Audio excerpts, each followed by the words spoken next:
Okay,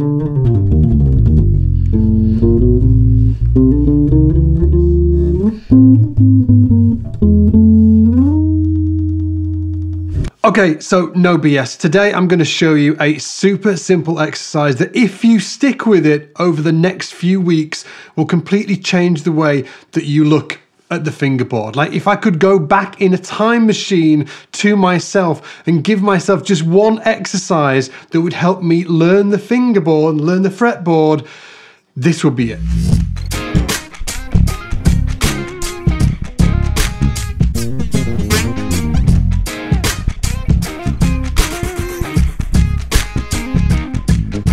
There is this really useful thing called the circle of fourths, also known as the circle of fifths, that you are going to need to learn to do this exercise. You've probably seen it in music theory books, like a circly type thing, and it's got letters around it, C, F, B flat, E flat, and all of that stuff, right? Now, I'm going to teach you how to memorize that specific sequence of notes there, but there's also a free downloadable workbook that you can grab and should grab, okay, from the link below this video. The way that I like to memorize the order, because I'm not a machine and I can't remember 12 notes in an order like that, is this cool little shape on the fingerboard I like to use, okay? So it's C, F, and then you just move all the way down the first fret. So C, F, B flat, E flat, A flat, okay? All the way across. Then we've got two notes on the A and the D. D flat, G flat, which on the fourth fret. Ooh, da. Then on the second fret, you play B, E, and then on the fifth fret, you play A, D, and then finally G. Okay, and that's how I remember it. So I'm thinking C, F, B flat, E flat, A flat, D flat, G flat, B, E, A, D, G. Okay, that's how I remember it. Now, onto the main exercise we're going to be doing. So strap in. We're going to be playing major triads. Okay, so a triad is a 3-note chord. We're going to play a root, third, and fifth, right? We're going to play major triads around the circle of fourths, but with a twist. And this specific exercise is broken into 3 exercises or steps, okay? Step 1 is to play each triad around the circle of fifths from the lowest note possible, okay, to the highest note and back again, okay? So if we take the C major triad is C, E, and G, right? Root 3 and 5, okay? So that's a C major triad, but it's not the only notes available. We've also got this G down here available, and then we've got this C here available, okay? So a C major triad within the first 5 frets from the lowest note to the highest note possible would look like this.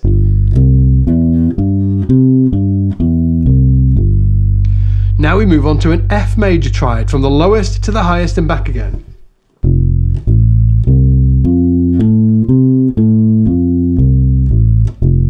Then we move to a B flat major triad, lowest note possible to the highest and then back again with the first 5 frets.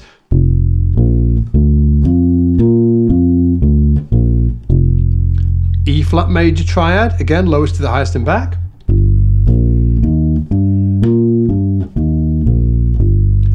A flat, D flat, G flat, B, E, I'm not using any open strings here, A, D, G.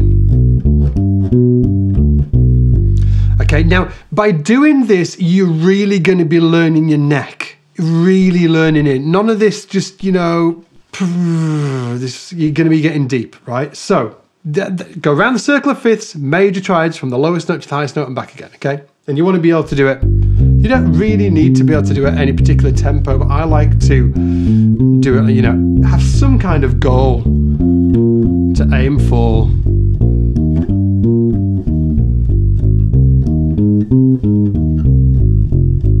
And onwards, right? Now, once you've done that, bass players have a really bad habit of thinking about everything from the bottom up. So let's reverse the exercise. Now you do it from the highest note possible to the lowest note and back again, around the circle of fifths or circle of fourths. Starting with C major to F major to B flat major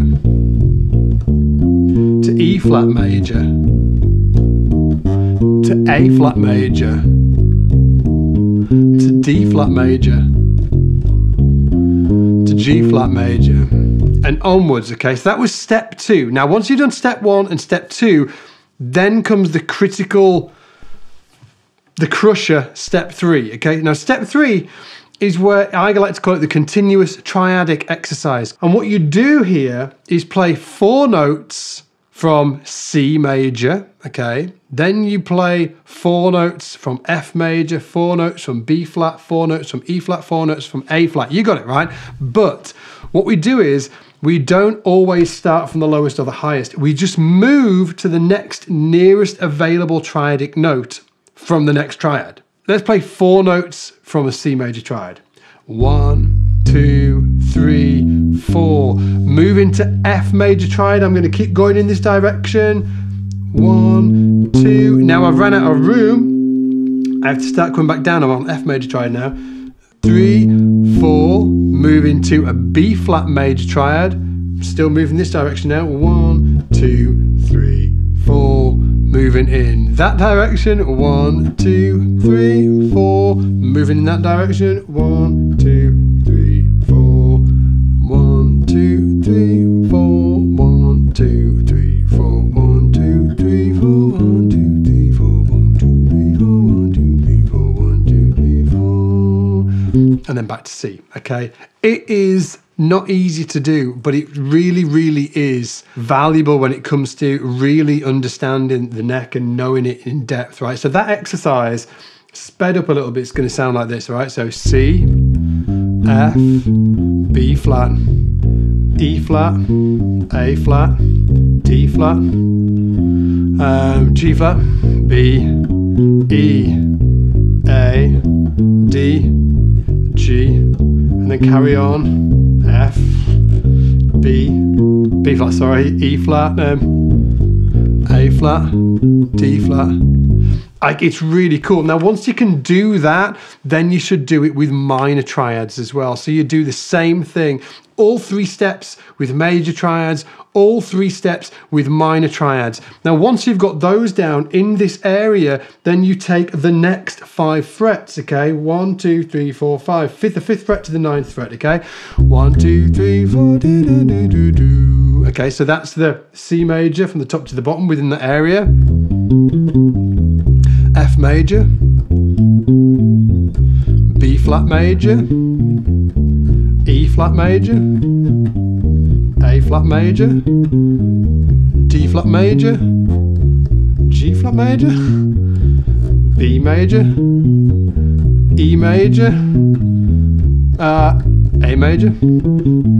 Okay, and then once you've done that, again, you move up. So you're learning the neck in chunks and you're using major and minor triads to do it. Now, it's really interesting without going down a total rabbit hole, but just something else to mention. Everything you will ever play or ever can play on an instrument that only has these 12 notes will always boil down to major, minor, diminished, or augmented triads. So if we think about working through these exercises like this, it's going to give you this amazing foundation to build on top of, okay? And really, when I think about what we do as bass players, triads are actually like the true foundation of everything that we work on, because we are chord players, just like a guitar player plays chords, keys player plays chords. Well, we play chords, but we don't play them like this. Oh, we can play we can play like that, and you know, we can play them like that, but generally